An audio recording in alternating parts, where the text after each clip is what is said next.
সমস্ত প্রশংসা সেই মহান রব্বুল আলমিনের প্রতি, যিনি আমাদেরকে বড় ভালোবেসে এই তাফসীরুল কোরআন নামে একটি প্ল্যাটফর্মে একত্রিত করেছেন। কারণ তাফসীরে কোরআন বলার জন্য ও শোনার জন্য আল্লাহ তাআলা সময়কে ফারিক করেছেন। তার শুকরিয়া শরীফ আমরা সকলে বলি আলহামদুলিল্লাহ। তারপরে পরে অসংখ্য দরুদ ও সালাম জানাই সেই মহান নবীর উপরে, জানাকে না সৃষ্টি করলে আমাকে আপনাকে সৃষ্টি করা হতো না। এমনকি সমুদ্রের বালু কণা পর্যন্ত সৃষ্টি করা হতো না। তানার শানে বলি সাল্লাল্লাহু আলাইহি ওয়াসাল্লাম। অতঃপর আজকে আমি আপনাদের সম্মুখে তাফসীর করার জন্য, কিছু বলার জন্য একটি সূরা নিয়ে এসেছি। কোরআনের মধ্যে একটি সূরা নিয়ে আপনাদের সামনে কিছু বলার জন্য উপস্থিত হয়েছি। যে সূরা সম্পর্কে হযরত ওমর ফারুক রাদিয়াল্লাহু তাআলা আনহু বলেন, উনি কুফাবাসীকে একটি চিঠি লিখেছিলেন যে, কুফাবাসী, তোমরা তোমাদের মহিলাদেরকে এই সূরার শিক্ষা দাও। তো সেই সূরাটি আজ আমি আপনাদের সামনে উপস্থাপন করার জন্য উপস্থিত হয়েছি।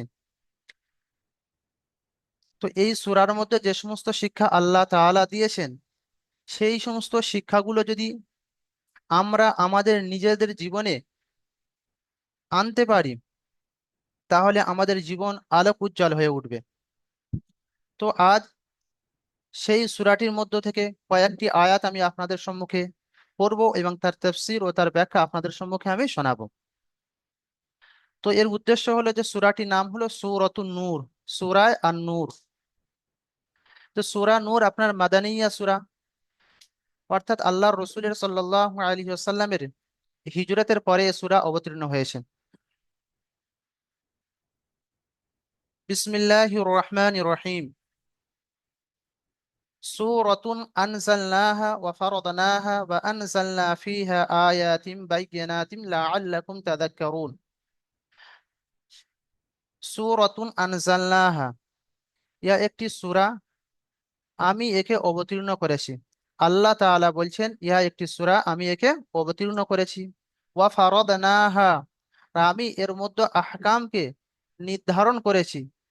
ওয়া আনজালনা ফীহা আয়াতিন বাইয়িনাতিন লাআল্লাকুম তাযাক্কারুন, আর আমি এর মধ্যে যে সমস্ত আহকাম অবতীর্ণ করেছি, তার উপরে দালাইল স্বরূপ অসংখ্য আয়াত আমি অবতীর্ণ করেছি। লাআল্লাকুম তাযাক্কারুন, এই জন্য অবতীর্ণ করেছি, এর থেকে তোমরা নসিহাত হাসিল করবে, তার প্রতি তোমরা আমল করবে। এই জন্য আমি কি এই সূরাকে অবতীর্ণ করেছি, এর মধ্যে অসংখ্য বিধান ও রুলস দিয়েছি। তো আল্লাহ তাবারক তাআলা এই সূরার মধ্যে সূরাতুন শব্দ নিয়ে এসেছেন। তো আমরা জানি সূরাতুন ইহা একটি নাকেরা শব্দ। এখানে নাকেরা আনার উদ্দেশ্য হলো যে নাকেরা ব্যবহার করা হয়, আর নাকেরাতুল লিত্তাফখীম ওয়া তাযীম, নাকেরা ব্যবহার করা হয় কোনো জিনিসের বড়ত্ব মহত্ব ব্যবহার করার জন্য।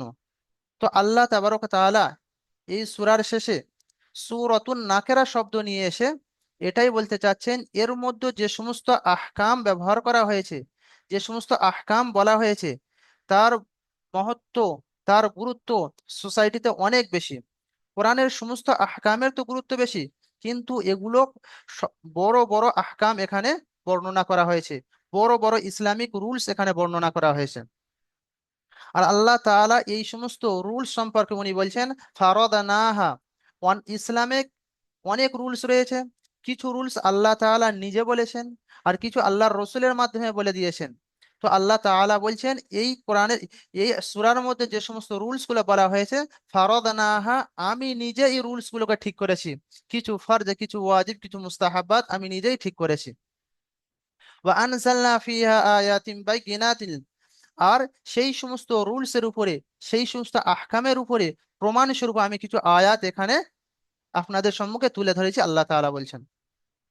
তো সেই সমস্ত রুলস এর মধ্যে প্রথম রুলস দেখেন, আয-যানিয়াতু ওয়াজ-যানি ফাজলিদু কুল্লা ওয়াহিদিম মিনহুমা মিআতা জালদা ওয়ালা তা'খুযুকুম বিহিমা রা'ফাতুন ফি দীনিল্লাহি ইন কুনতুম মুমিনিনা বিল্লাহি ওয়াল ইয়াউমিল আখির ওয়াল ইয়াশহাদ আযাবাহুমা তা'iফাতুম মিনাল মুমিনিন।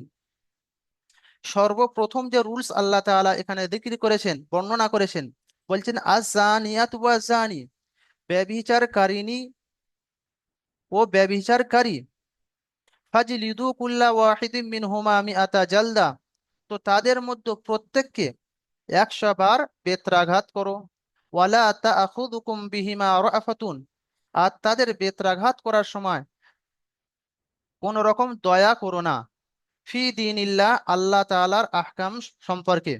ইন কুনতুম মুমিনিনা বিল্লাহি ওয়াল ইয়াউমিল আখির, যদি তোমরা আল্লাহ এবং কিয়ামতের উপর বিশ্বাসী হয়ে থাকো, তাহলে এই সমস্ত হুকুমকে জারি করার ক্ষেত্রে তোমরা কোনো রকম দয়া করো না, মায়া দেখাবে না।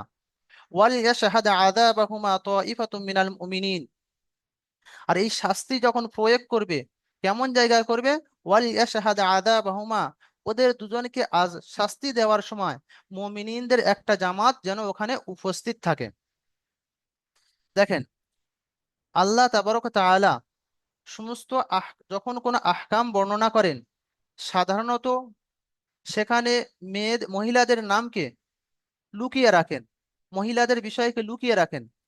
কিন্তু আল্লাহ তাবারক তাআলা এই আহকামের ক্ষেত্রে পুরুষ ও মহিলা উভয়কে উল্লেখ করেছেন।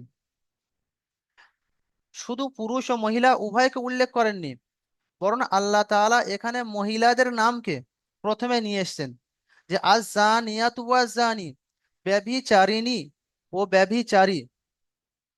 এখানে আহকাম বর্ণনা করা হচ্ছে, যদি কোনো মহিলা ব্যভিচার করে অথবা কোনো পুরুষ ব্যভিচার করে, তাদের শাস্তি কি?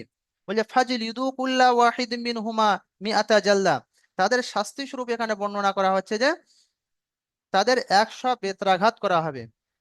এই যে 100 বেত্রাঘাত করার বিষয় এসছে, তো সেই পুরুষ ও মহিলা বিবাহিত না অবিবাহিত, এখানে যে আহকাম আল্লাহ তাআলা বর্ণনা করেছেন, এখানে অবিবাহিত পুরুষ ও মহিলার জন্য এই আহকাম দিয়েছেন, যে কোনো অবিবাহিত পুরুষ ও মহিলা যদি তারা এই ব্যভিচারে লিপ্ত হয়ে যায় আর তার প্রমাণও পাওয়া যায়, 4 জন প্রমাণও দেয়, তো তাদের জন্য কি আছে?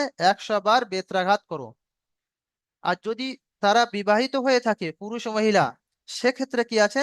হাদিসের মধ্যে, কোরআনে তো তার আহকাম নেই, হাদিসের মধ্যে রাসূল সাল্লাল্লাহু আলাইহি ওয়াসাল্লাম বলছেন আর রজমু লিসাইগিবি, যে সাইগিবা যারা রয়েছে তাদের জন্য রজম, অর্থাৎ কোনো পুরুষ অথবা মহিলা যদি ব্যভিচারে লিপ্ত হয় আর সে বিবাহিত হয়, তার শাস্তি স্বরূপ আল্লাহ তাবারক তাআলা বলছেন কি, ওকে পাথর মারতে মারতে মেরে ফেলে দাও।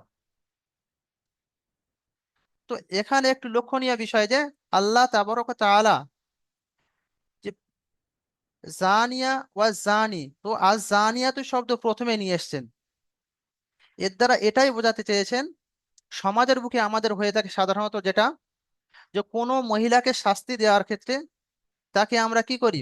নম্রতা এখতিয়ার করি, তাকে শাস্তি দিতে আমরা দ্বিধাবোধ করি।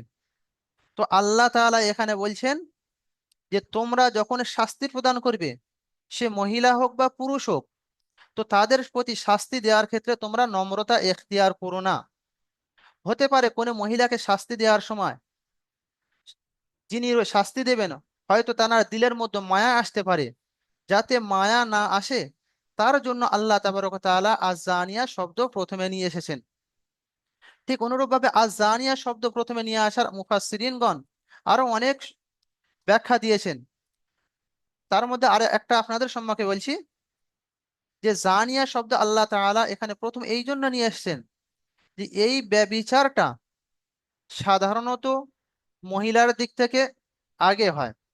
যদিও ছেলের পুরুষরা এ বিষয়ে পেশকাদমি করে, আগে ভাগে বেড়ে যায়, কিন্তু এর আসল কারণ হয়ে থাকে মহিলারা।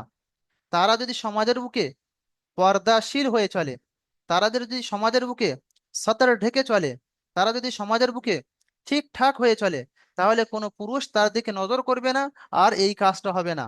তো এই কাজ হওয়ার মূল কারণ হচ্ছে মহিলারা, সেই জন্য আল্লাহ তাআলা এখানে জানিয়াকে শব্দকে প্রথমে নিয়ে এসেছেন।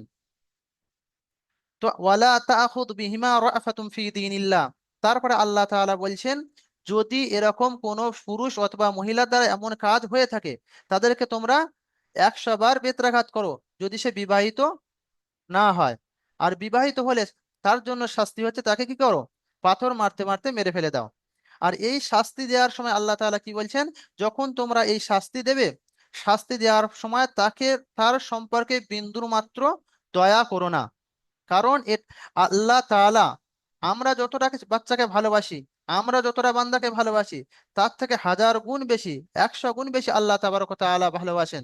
সেই আল্লাহ তাআলা বলছেন, যখন তোমরা এই শাস্তি দেবে, শাস্তি দেওয়ার সময় বিন্দু মাত্র দয়া করো না।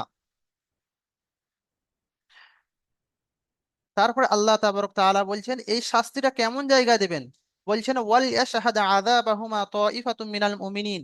যখন তোমরা এই শাস্তি দেবে, এই শাস্তিটা দেওয়া যখন দেবে পাবলিক প্লেসে দেবে, খোলা মার্কেটে দেবে, বন্ধ ঘরে দেবে না। কারণ এই শাস্তি দেখে যারা দেখবেন, ওনারা এর থেকে শিক্ষা অর্জন করবে যে আমরা জিন্দেগিতে এমন কাজ করব না। এমন ভয়ানক শাস্তি যখন দেখবে, তারা শিক্ষা অর্জন করবে যে আমরা এমন কাজ জিন্দেগিতে করব না। দ্বিতীয়ত, তাকে এই শাস্তি দেওয়ার জন্য যখন মার্কেট প্লেস নিয়ে, পাবলিক প্লেসে নিয়ে যাওয়া হবে, সে মানসিক ভাবেও লজ্জিত হবে। শারীরিক ভাবে তো শাস্তি হবেই হবে, তার সাথে সাথে মানসিক ভাবেও কি হবে, লজ্জিত হবে।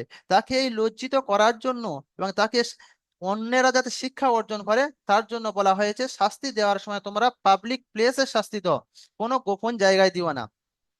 ঠিক অনুরূপ ভাবে বলা হয়েছে, যখন যদি এই গুনার কাজ, এই কুকর্ম যদি কোনো উচ্চ বংশের পুরুষ অথবা মহিলা করে থাকে, সেক্ষেত্রে দুনিয়াবি নিয়মে যেমন হয়ে থাকে কি, কোনো বড় পোস্টে যদি কি ব্যক্তি কোনো ভুল করে থাকে, দুনিয়ার রুলসে তাকে মাফ করে দেওয়া হয়। কিন্তু আল্লাহ তাআলা বলছেন, সে যত বড় পোস্টের লোক হোক না কেন, যখন সে এই পাপাচারে লিপ্ত হয়ে যাবে, তো তার শাস্তি দেওয়ার ক্ষেত্রে তোমরা বিন্দু মাত্র দয়া করো না, বিন্দু মাত্র দ্বিধাবোধ করো না। তো আল্লাহ তাবারক তাআলা এখানে এত বড় শাস্তির কথা কেন বললেন, যে একজন ব্যক্তিকে পাথর মারতে মারতে মেরে ফেলে দাও, অথবা 100 বার 100 বার বেত্রাঘাত করো। তো আল্লাহ তাআলা জিনার শাস্তিকে, ব্যভিচারের শাস্তিকে সব থেকে বড় করার কারণ হচ্ছে, দেখেন, দুনিয়ার বুকে যত রকম ফিতনা ফাসাদ রয়েছে, দুনিয়ার বুকে যত খারাপি রয়েছে, সমস্ত খারাপির মূল কারণ হচ্ছে এই জিনা বা হারামকারী। হয়তো দেখতে লাগে যে লিভ টুগেদার, যুবক যুবতী তারা রাজি হয়ে গেলে তাহলে শরিয়াতের অসুবিধা কিসের? কিন্তু না, যদি যুবক যুবতী রাজি হয়ে গিয়ে, একজন পুরুষ ও মহিলা রাজি হয়ে গিয়ে লিভ টুগেদার করে, তাদের জিন্দগি তো এনজয় হবে, কিন্তু এর ফলে সমাজের বুকে অসংখ্য ব্যাধি, অসংখ্য খারাপই চলে আসবে। এই জন্য আল্লাহ তাআলা এই জিনার শাস্তিকে সব থেকে কঠিন হিসেবে বর্ণনা করেছেন। তারপর আল্লাহ তাবারক তাআলা বলছেন, আজ জানি লা ইয়ানকিহু ইল্লা জানিয়াতান আও মুশরিকাতান ওয়াজ জানিয়াতু লা ইয়ানকিহু ইল্লা জানিন আও মুশরিকুন ওয়া হুররিমা যালিকা আলাল মুমিনিন। তো দ্বিতীয় রুলস আল্লাহ তাআলা বলছেন, আজ জানি লা ইয়ানকিহু ইল্লা জানিয়াতান আও মুশরিকাতান, যে একজন ব্যভিচার কারী তো বিবাহ করতে পারে না, এক শুধুমাত্র সে জানিয়া কারিনী অথবা মুশরিকা ছাড়া। একজন ব্যভিচারকারী পুরুষ সে যদি বিবাহ করে, তো একজন ব্যভিচারিণী অথবা মুশরিকার সঙ্গে বিবাহ করবে। ঠিক অনুরূপ ভাবে ওয়াজ্জানিয়াতু লা ইয়ানকিহুহা ইল্লা জানিন আও মুশরিকুন, ঠিক ওই রকম একজন ব্যভিচারিণী মহিলা সে বিবাহ যদি করে একজন ব্যভিচারকারী পুরুষ অথবা মুশরিক পুরুষের সঙ্গে বিবাহ করবে। তো আল্লাহ তাআলা এখানে যে কায়দা বলেছেন, সাধারণত এর তাফসীর সম্পর্কে মুফাসসিরিনগণ বলেন যে কোনো ব্যভিচারকারী যখন সাধারণত সমাজের বুকে আমরা এটাই দেখি যে খারাপের সঙ্গে খারাপ, সৎ সঙ্গে স্বর্গবাস, অসৎ সঙ্গে নরকবাস। তো খারাপ মানুষের সঙ্গে খারাপ মানুষের মিল হয়, ভালো মানুষের সঙ্গে ভালো মানুষের মিল হয়, সাধারণত এটাই দেখা যায়। সেই জন্য আল্লাহ তাআলা বলছেন যে একজন জানি, একজন ব্যভিচার সে যদি বিবাহ করতে চায়, শুধুমাত্র সে কি খারাপ মেয়েকে বিবাহ করে, এর মানে এটাই নয় যে আমরা হয়তো জানি যে একটা মেয়ে ব্যভিচার করেছে, কিন্তু তাকে একজন নেককার পুরুষ বিবাহ করেছে, এর থেকে এটাই নতিজা বের করবেন না যে পুরুষ, নেককার পুরুষ অন্য কোথাও এমন খারাপ কাজ করেছে, এটা ঠিক নয়। তো আল্লাহ তাআলা এখানে বলেছেন যে সাধারণত ঘটনা এমন হয়ে থাকে যে একজন ভালো মানুষ তার সঙ্গিনী হয় ভালো, একজন খারাপ মানুষ তার সঙ্গিনী হয় খারাপ। আর এই আয়াতের শানে নুজুল আসলে হচ্ছে, একবার একটি সাহাবা রাদিয়াল্লাহু তাআলা আনহু আল্লাহর রসুলের কাছে গিয়ে একজন মহিলা সম্পর্কে, মুশরিক মহিলা সম্পর্কে, বা ব্যবসায়ী মেয়ে মহিলা সম্পর্কে বিবাহর কথা বললেন। সেই সাহাবীকে সেই মেয়েটির পছন্দ হয়েছে, কিন্তু মেয়েটি ছিল, মহিলাটি ছিল কি, ব্যবসায়ী। তো আল্লাহ রসুল সাল্লাল্লাহু আলাইহি ওয়াসাল্লাম বললেন যে তুমি একজন সাহাবী, তুমি একজন মুসলমান, তোমার দ্বারা অমন মহিলাকে বিবাহ করা ঠিক নয়। সেদিকে ইশারা করে আল্লাহ তাআলা এটা বললেন যে আয-যানি লা ইয়ানকিহু ইল্লা যানিয়াতান আও মুশরিকাতান, যে একজন জানি সে জানিয়াকে বিবাহ করবে, একজন ব্যভিচারী সে ব্যভিচারিণীকে বিবাহ করবে। তুমি তো একজন ঈমানওয়ালা, তুমি একজন ভালো মানুষ, তো তুমি একজন ব্যভিচারিণীকে কেন বিবাহ করবে? তারপরে দেখেন এখানের জিনার, ব্যভিচারের খারাপ দিকটা উল্লেখ করে আল্লাহ তাআলা কি বলছেন, জানিকে মুশরিকের সঙ্গে আল্লাহ তাআলা তুলনা করেছেন। জিনাটা কত বড় গুনাহ দেখেন। যেমন ইতিকাদের দিক থেকে, বিশ্বাসের দিক থেকে সব থেকে বড় গুনাহ হচ্ছে মুশরিক, শিরক করা। আল্লাহর সঙ্গে কাউকে শরীক স্থাপন করা হচ্ছে সব থেকে বড় গুনাহ ইতিকাদের দিক থেকে। কোনো ব্যক্তি যদি আল্লাহর সঙ্গে শরীক স্থাপন করে, সে জিন্দেগিতে জান্নাতে যেতে পারবে না। তো আল্লাহ তাআলা এখানে জিনাকেও শিরকের কাছাকাছি দরজা দিয়েছেন। বলছে তুমি যদি একজন জানি, সে জানিয়া অথবা মুশরিকাকে বিবাহ করতে পারবে। তো এতেকাদের দিক থেকে, বিশ্বাসের দিক থেকে সব থেকে বড় গুনাহ হচ্ছে কি, জিনা। ঠিক অনুরূপ ভাবে সোসাইটির দিক থেকে সব থেকে বড় গুনাহ হচ্ছে কি, জিনা। তো এই একটা বড় গুনাহ কারণেওয়ালা পুরুষ একজন বড় গুনাহ কারণেওয়ালি মহিলার সঙ্গে বিবাহ করতে পারে।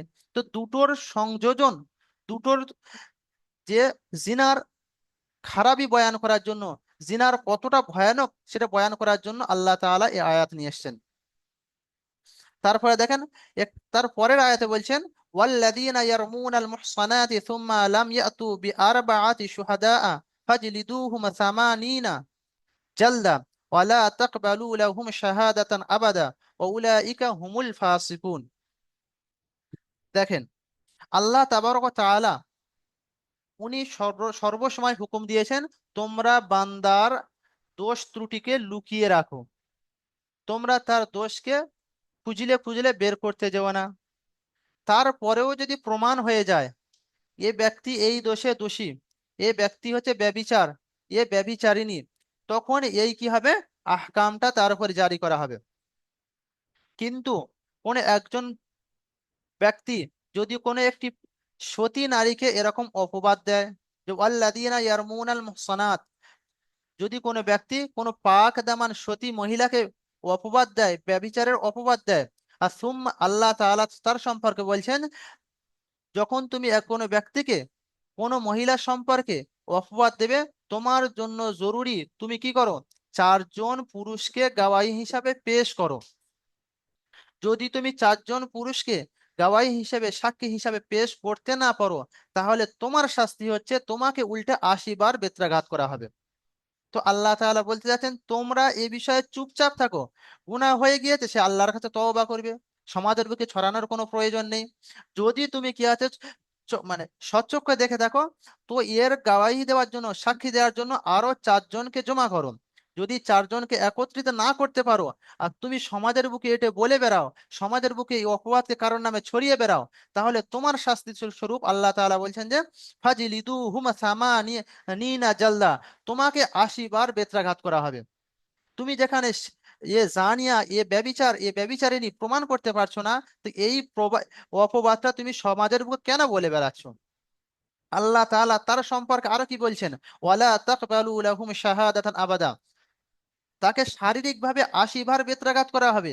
আর মানসিক শাস্তি, সামাজিক শাস্তি তাকে আল্লাহ তাআলা কি দিচ্ছেন দেখেন, ওয়ালা তাকবালু লাহুম শাহাদাতান আবাদা, ওই ব্যক্তির থেকে কোনো দিন জিন্দেগি জিন্দেগি তার থেকে কোনো শাহাদাত, কোনো গওয়াহি কবুল করা হবে না। সে যদি কোনো বিষয়ে সাক্ষী দেয়, তাকে তার সাক্ষীকে নেওয়া হবে না। সে একটা সতী নারী, একটা সতী মহিলার উপর অপবাদ দিয়েছে, এমন খারাপ ব্যক্তির কি গওয়াহি জিন্দেগি জিন্দেগি কোনো দিন কবুল করা হবে না। তার সামাজিক ও মানসিক শাস্তি স্বরূপ আল্লাহ তাআলা এটাই দিয়েছেন। আর আল্লাহ তার সম্পর্কে, এই সমস্ত ব্যক্তি সম্পর্কে বলছেন, ওয়াউলাইকা হুমুল ফাসিকুন, এই সমস্ত ব্যক্তি ফাসিক ব্যক্তি। একজন সতী নারীর উপরে অপবাদ দিতে পারে শুধুমাত্র যারা ফাসিক ব্যক্তি তারা। কোনো ভালো ব্যক্তির কোনো কাজ এমন নয় যে একজন সতী নারীর উপরে সে কি করবে, অপবাদ দেবে। তারপরে আল্লাহ তাআলা বলছেন, ইল্লাল্লাযীনা তাবু মিন বা'দি যালিকা ওয়া আসলাহু ফাইন্নাল্লাহা গফুরুর রহিম। আল্লাহ তাআলা বলছেন, হ্যাঁ, নফসের খাহিশাতে পড়ে এই অপবাদ বা ভুল হিসাবে এই অপবাদ কারের সম্পর্কে দিয়ে দিয়েছি। তো আল্লাহ তাআলা তার শাস্তি স্বরূপ কি বললেন, যে যদি তুমি চারজনকে সাক্ষী হিসাবে পেশ করতে না পারো, তোমাকে 80 বার বেত্রাঘাত করা হবে।